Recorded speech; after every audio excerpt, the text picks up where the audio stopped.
So I've had a little bit of an annoying morning. I had to get up and immediately start working on my car, and I had so much to do today.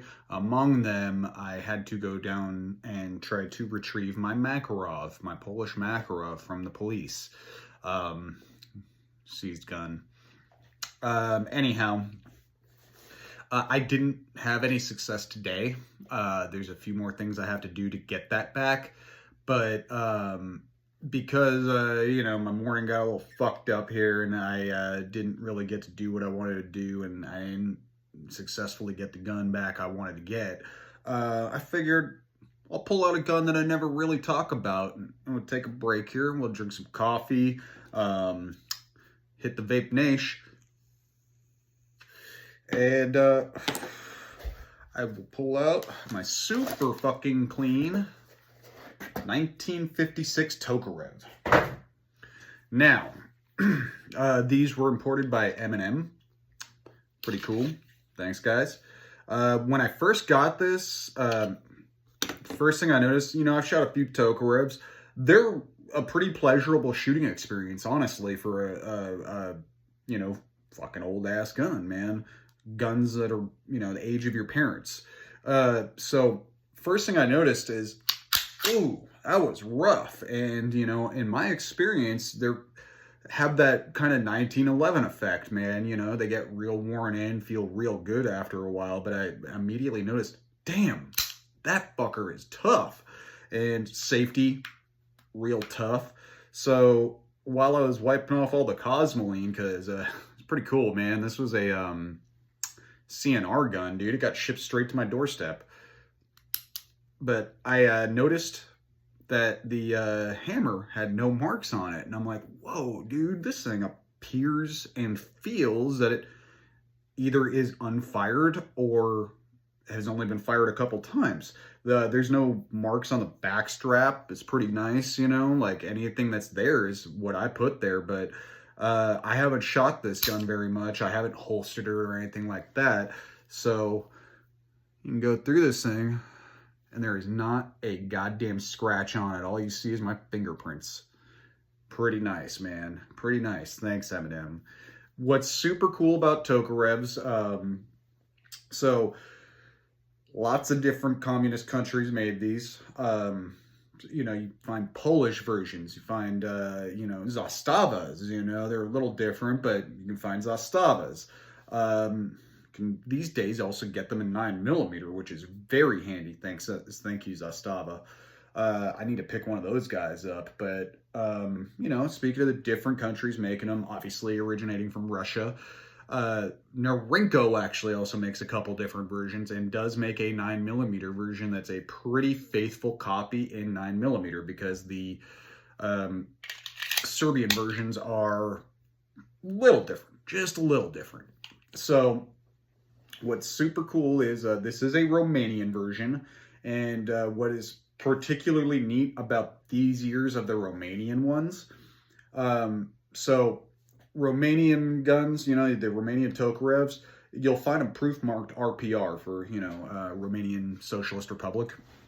And there's certain years of them, early years of them, where you'll find Tula proof marks on them.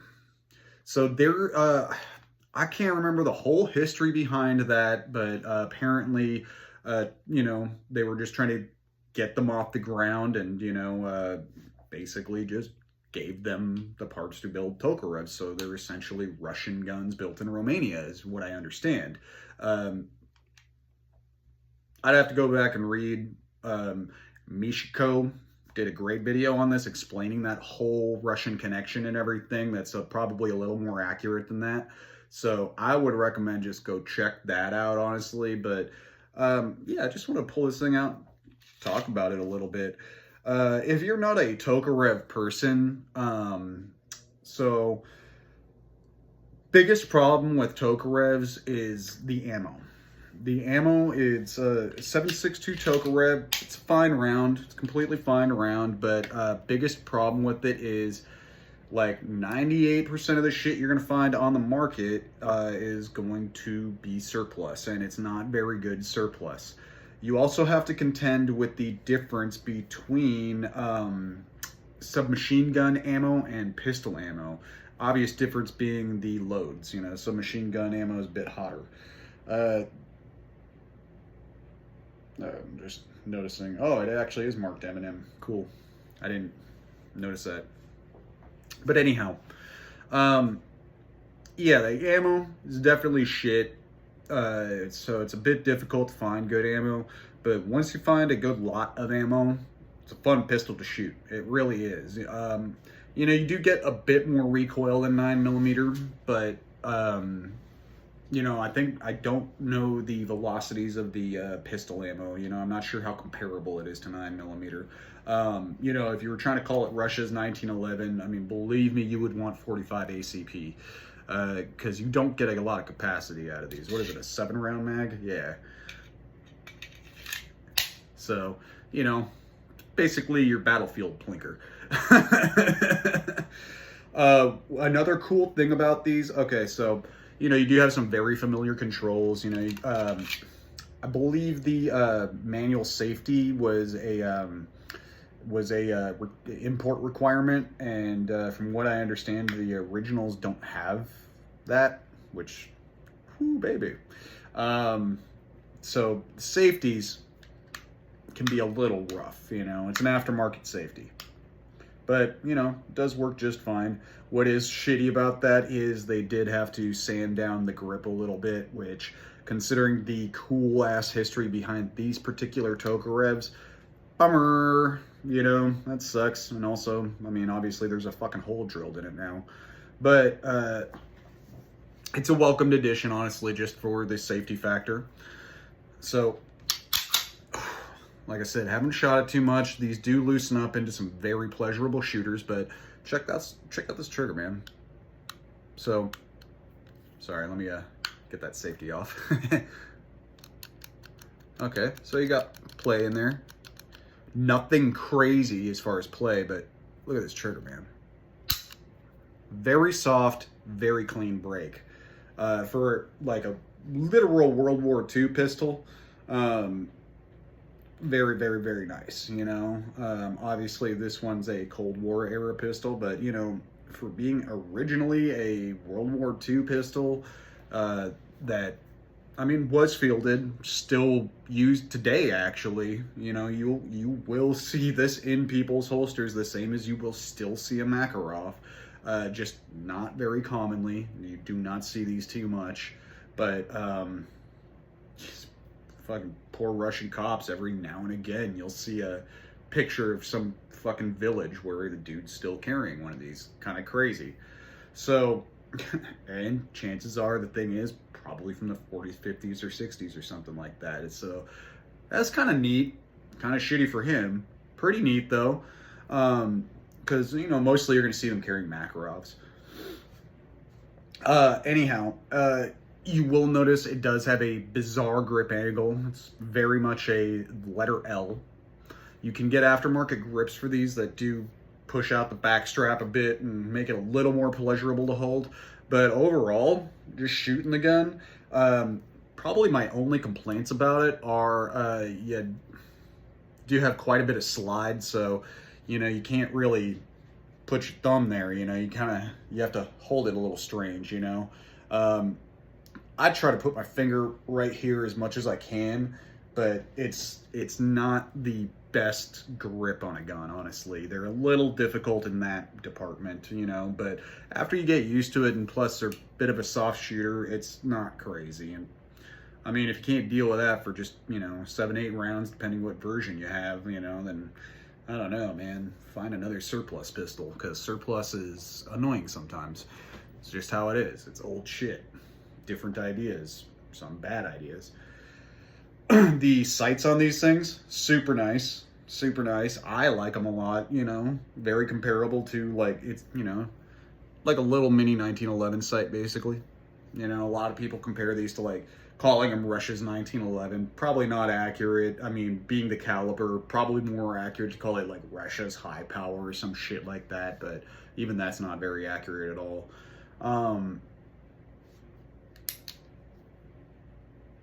Trying to think of anything else you can say to this. I mean, yeah, really, I mean, they're just fun shooters. And once you actually get a decent grip on them, I mean, the aftermarket with the backstrap, they're pretty cool, man.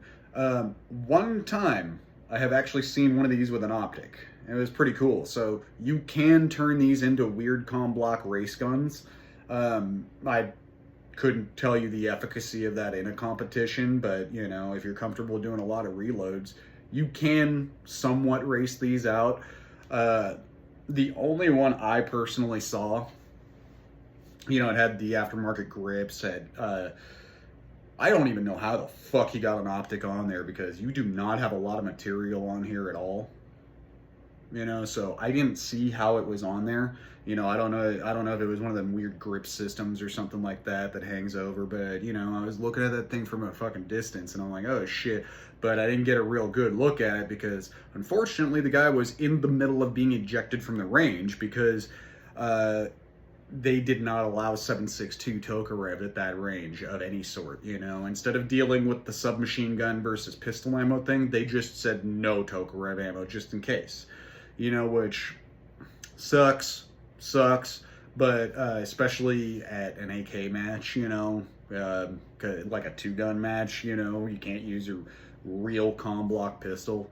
But, you know, if you wanted to, you can go find a 9mm Norinco. Very pleasurable shooter. A really cool gun. Yeah, Norinco made some very, very, very nice Tokarevs. Other nice Tokarevs you'll find, Polish ones. Very, very, very nice. These new production Zastavas, not bad, man. I like them. They're very nice, honestly. It's definitely an improvement because you have modern manufacturing. But, yeah, man, it's kind of hard to beat old, cool, surplus shit like that. I mean, with the exception of, I believe, just Poland. Some, you know, more seasoned Tokarev historian could probably speak to that, but I believe the Polish ones were the only ones that did not come with the star on the grip. This particular grip does have the RPR on it, but there's no RPR proof marks anywhere on this gun. It's literally just a Tula proof mark. Can you see that? I don't know if you see that. But anyhow, other than that, man, if you want to pick one of these up, you can find them CNR. They can be shipped straight to your doorstep. Some versions, depending how old. They're cheap too, honestly. You can find very clean ones like this for about $400 to $500. You can find little more worn ones, you know, in the range of about $300 sometimes. You know, I've seen them for like $300, $350, you know, with some wear on them. Definitely in a couple pawn shops I've seen that price. If you want a real Russian version, you're actually not breaking the bank. You know, if you want the original Russian version, it's really not a break in the bank. You're really more looking up towards $1,000, but you know, it's not going to be any kind of $2,000, $3,000 collector pistol or anything like that. One neato thing about those particular ones is they were brought in by Century in the 90s. And cool detail about that is they were brought in from Ukraine, actually. So, you know, maybe someone that knows the factories a little bit better, were those produced in Ukraine? Because, I mean, at the time, it would have just literally been called Russian manufacturing, you know? So, be kind of cool if we had Ukrainian pistols in there, in the country. I mean, one of the reasons you know, look, outside of my interest and support of Ukraine, we don't get a lot of Ukrainian guns, so that would be fucking cool, you know. It's like personal interests, you know, that would be cool if we got more Ukrainian shit. I mean, if you got the money, dude, like, you can actually find a couple Fort RPCs in the US. There's not many. I believe there's less than 5 or something like that, you know, very low amounts outside of what the US military owns, because they obviously have an example of like everything. But yeah, actually, Morphe's did at one point sell a Fort RPC Tavor. So, you know, they very, very low numbers, but somehow some Fort RPC guns got in the country. Um, as far as the Russian manufacturer of these, would have to probably just straight up ask some folks at Century about that, because they you know, they did bring them in from Ukraine, but I don't know if they were manufactured in Ukraine or just shipped out from Ukraine, because I mean, obviously Ukraine was a big weapons manufacturing hub for the Soviet Union when it was the Soviet Union. So anyhow, oh yeah, once the hammer's back, dude, you can kind of get a little more of an idea on how that feels, and it is fairly smooth. But you know, obviously your first rack, it's a little tough. After it's worn in, you know, you're gonna maybe even hear a little rattling every now and again, you know, but not a huge deal. You know, it's like a 1911. You know, you can have a little bit of a loose tolerance and the thing will still be working just fine. Obviously works better with tight tolerances, and you know, they'll loosen up into a very, very smooth shooter for a comm block pistol, a real comm block pistol. So if you are looking to get a cool collector, I believe that Atlantic Firearms has a number of these, quite a number of these, and they're fairly cheap. So I do not remember exactly what I paid for this one. I did purchase this through Atlantic, and I bought it somewhere around the little bit after the Russian invasion. So I don't know what the prices are like today, but I mean, the prices on Tokarevs do kind of hold. They're somewhere in that 400, 500, 600 range, you know, exactly as a Makarov. You know, they're in that range depending on quality. And other than that, oh yeah, of course you got your little belt loop dealy for your lanyard.